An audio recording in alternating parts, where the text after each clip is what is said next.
warahmatullahi wabarakatuh. Kembali lagi di channel Faizatul Khairiyah. Gimana kabar kalian? Semoga tambah sehat dan ibadahnya tambah istiqomah ya. Seperti judulnya, di bab 3 kita akan pelajari tentang sholat fardu 5 waktu. Kenapa sih harus sholat? Apa itu sholat? Dan kenapa harus ada 5? Yuk kita pelajari bersama.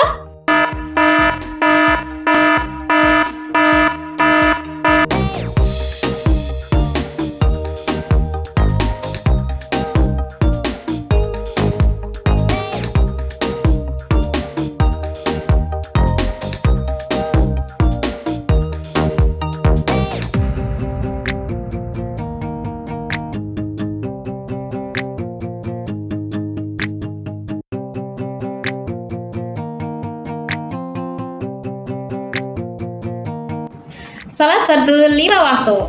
Selama ini kita telah menjalani sholat fardu sebanyak 5 kali dalam waktu sehari semalam. Kira-kira pengertian sholat apa ya? Menurut bahasa, sholat artinya berdoa atau berdoa meminta kebaikan. Pengertian ini selaras dengan ayat A'udzu billahi minasyaitonir rajim. Bismillahirrahmanirrahim. Wassalli 'alaihim inna sholata sakanun lahum. Artinya, dan berdoalah wassalli untuk mereka. Sesungguhnya doamu, sholataka, itu menumbuhkan ketentraman jiwa bagi mereka. Quran Surat At-Taubah ayat 103. Dan menurut istilah, sholat merupakan semua perkara dan perbuatan tertentu yang dimulai dari takbir dan diakhiri dengan salam. Sholat diwajibkan sebanyak 5 waktu dalam waktu sehari semalam. Yang kita kenal namanya dengan yang pertama subuh, zuhur, asar, maghrib, dan yang terakhir isya. Tahukah kalian, sholat fardu 5 waktu memang diwajibkan untuk seluruh umat Islam yang ada di dunia. Namun belum diwajibkan untuk anak laki-laki maupun anak perempuan yang masih di bawah 10 tahun. Pada usia 7 tahun, hendaklah kedua orang tua untuk memerintahkannya. Namun, jika sudah menginjak 10 tahun, hendaklah dipukul jika tidak mau melaksanakan sholat. Tapi gunakanlah pukulan yang tidak menyakiti. Karena Rasulullah SAW pernah bersabda, "Muru sibyanakum bis-sholati li-sab'i sinina, wadribuhum 'alaiha li-'ashri sinina, wa fariqu bainahum fil madaji'i." Artinya, perintahkanlah anakmu sholat semasa umur mereka telah mencapai 7 tahun, dan pukullah mereka setelah umurnya 10 tahun, dan pisahkanlah tempat tidur mereka. Hadis riwayat muttafaqun alaih.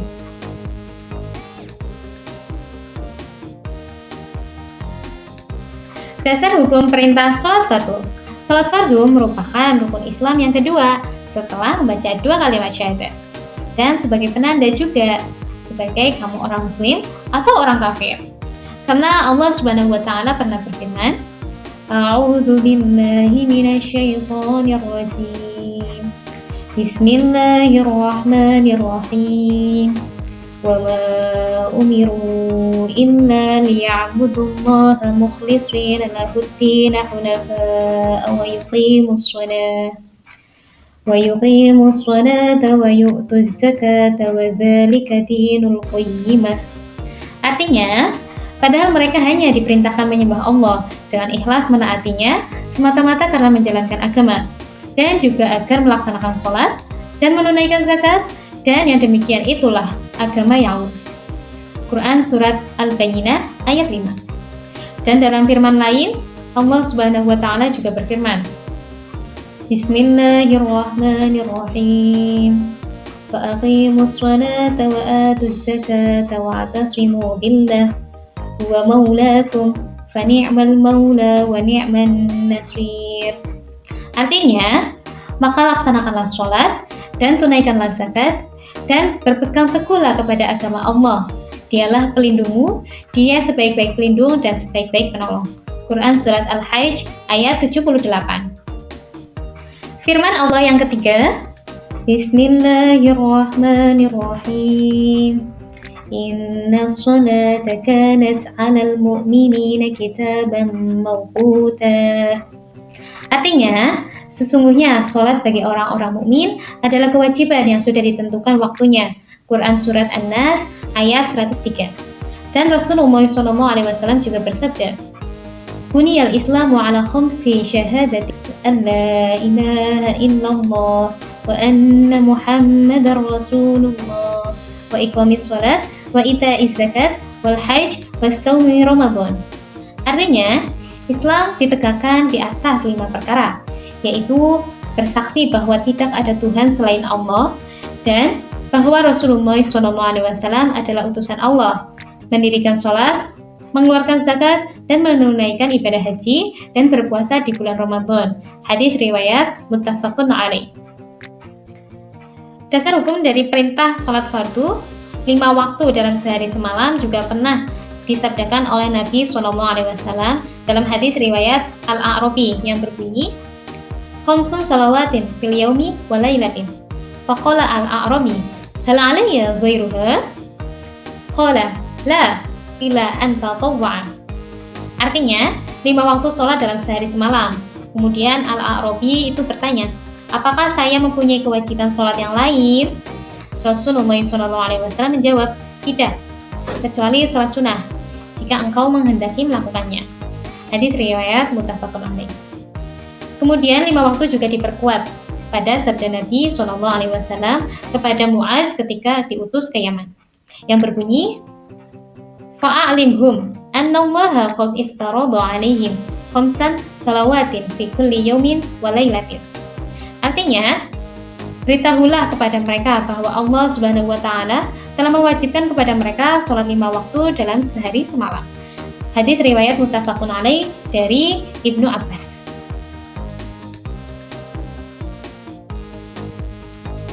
Syarat wajib dan syarat sah sholat. Tahukah kamu perbedaan dan persamaan antara keduanya? Syarat wajib merupakan ketentuan yang berakibat pada diwajibkannya melaksanakan sholat. Tidak terpenuhinya salah satu persyaratan akan menggugurkan hukum wajibnya sholat. Bagi yang belum memenuhi persyaratan, ada 2 hukum bila tetap melaksanakan sholat, yaitu tetap sah sholatnya dan tidak sah sholatnya. Perhatikan 2 kotak. Yang pertama, anak kecil belum terkena kewajiban melaksanakan sholat, karena syarat yang mewajibkannya tidak terpenuhi. Namun, sholat yang dilakukannya tetap sah selama suci dari najis dan hadas. Lalu yang kedua, perempuan yang sedang haid tidak terkena kewajiban dan haram melaksanakan sholat.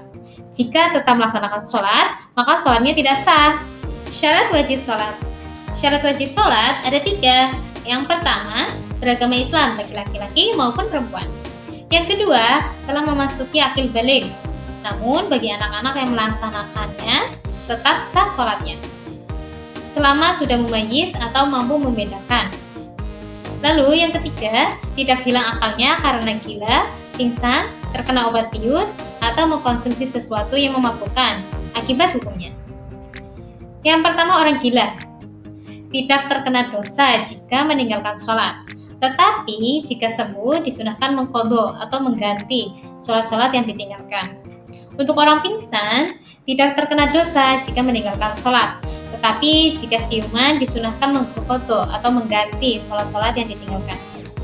Untuk orang-orang yang terefek obat bius, tidak terkena dosa jika meninggalkan sholat. Tetapi jika siuman disunahkan mengqadha atau mengganti sholat-sholat yang ditinggalkan. Untuk orang-orang yang mabuk, terkena dosa jika meninggalkan sholat, tetapi jika siuman diwajibkan mengqadha atau mengganti sholat-sholat yang ditinggalkan. Syarat sah sholat. Syarat sah sholat ada 14. Yang pertama, beragama Islam baik laki-laki maupun perempuan.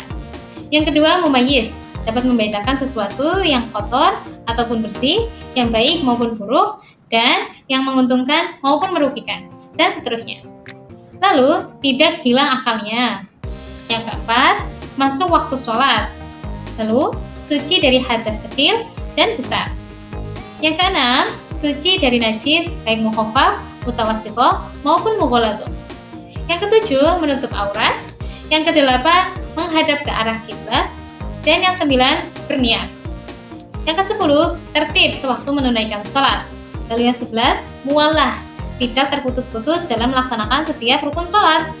Yang ke-12, tidak berbicara kecuali berkaitan dengan bacaan-bacaan sholat. Yang 13, tidak banyak menggunakan gerakan yang tidak berkaitan dengan sholat. Yang 14, tidak mengkonsumsi atau mengunyah, makan, ataupun minum.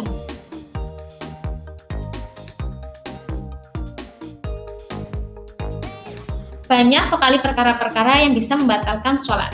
Yang pertama, datangnya hadas kecil maupun besar di tengah sholat. 2, menempelnya najis yang tidak dapat dimaafkan pada tubuh, pakaian, ataupun tempat sholat kecuali langsung disingkirkan. Yang ketiga, mengeluarkan ucapan lebih dari 2 huruf dengan sengaja untuk berbicara atau 1 huruf namun dapat memahami. Contohnya, jam berdiri, duduk, nun, dalam, atau dan seterusnya. Yang keempat, tertawa lebar ketika sholat. Yang kelima, makan, minum, ataupun yang lainnya walaupun itu sedikit. Yang keenam, murtad ketika sholat. Yang ketujuh, gila ketika sholat. Yang kedelapan, berpaling dari arah kiblat. Yang kesembilan, tersingkapnya pakaian hingga terbukanya aurat. Jika langsung ditutup kembali, itu masih bisa. Tapi kalau sudah terlalu lama, kemungkinan itu membatalkan sholat dan wajib sekali untuk diulangi. Yang ke-10, meringkas rukun sholat seperti ruku dan i'tidal dijadikan satu sehingga dari ruku langsung sujud. Yang ke-11, ragu terhadap niat yang telah dilaksanakan. Misalnya, tadi sholat zuhur atau sholat asar ya? Aku tadi niatnya sholat maghrib atau sholat isya. Lalu yang ke-12, mengubah niat dari sholat fardu menjadi sholat lain. Misalnya, sholat zuhur niatnya diganti menjadi sholat gerhana matahari. Atau contoh lain yang sering terjadi di pondok adalah ketika ada seseorang yang sedang sholat sendirian ataupun sholat jamaah tapi tertinggal, jadi dia sholat sendiri, dan kemudian ada orang lain yang ingin makmum kepada dia dengan cara ditepuk, dan yang menjadi imamnya itu mengganti niatnya. Contoh seperti itu. Nah, itu akan membatalkan sholat juga. Dan yang ke-13, niat keluar dari sholat sebelum sempurna semua rukun-rukunnya. Yang ke-14, bimbang dalam sholatnya, apakah akan meneruskan atau membatalkan. Ini misalnya, tadi saya sudah 3 rakaat atau 4 rakaat ya. Dan kalau seperti itu, pilihlah yang paling sedikit rukunnya. Jadi jika tadi 3 atau 4, pilihlah 3 untuk menambah rukun satu lagi agar sah dan percaya ke diri kita sendiri bahwa kita telah sempurna menjalani sholat. Lalu yang ke-15, menggantungkan pembatalan sholat pada suatu perkara. Contoh, dalam sholat mengatakan, jika saya haid, nanti saya akan membatalkan sholat. Kita harus yakin ya. Yang ke-16, sengaja meninggalkan salah satu rukun sholat. Yang ke-17, sengaja mengulang-ulang rukun dengan tujuan bersenda gurau. Yang ke-18, mencampur adukan rukun sholat. Contoh, mendahulukan rukun tertentu dan mengakhiri yang lain tanpa ketentuan. Yang ke-19, bermakmum pada orang yang sholatnya tidak sah seperti orang yang kafir. Yang ke-20, sengaja memanjangkan rukun yang pendek. Yang ke-21, mendahului atau tertinggal 2 rukun yang berupa perbuatan fi'il yang dilakukan imam tanpa mundur. Yang ke-22, mengucapkan salam sebelum waktunya. Yang ke-23, mengucapkan takbiratul ihram kedua kalinya dengan niat memperbarui sholat. Yang ke-24, dengan sengaja kembali duduk tasyahud awal pada saat sudah dalam kondisi berdiri. Alhamdulillah, kita telah selesai mempelajari pengertian sholat, dasar hukum sholat, syarat wajib dan syarat sah sholat, serta perkara-perkara yang dapat membatalkan sholat. Semoga kita paham, dan jika ada yang belum paham, silahkan tulis di kolom komentar. Dan jika ingin yang menambahkan pengetahuan baru yang belum ada di slide ini, silahkan juga tambahkan di kolom komentar. Jangan lupa untuk guru-guru yang mau slide PowerPoint-nya sudah ada di deskripsi ya. Dari saya cukup sekian. Wassalamualaikum warahmatullahi wabarakatuh. Bye!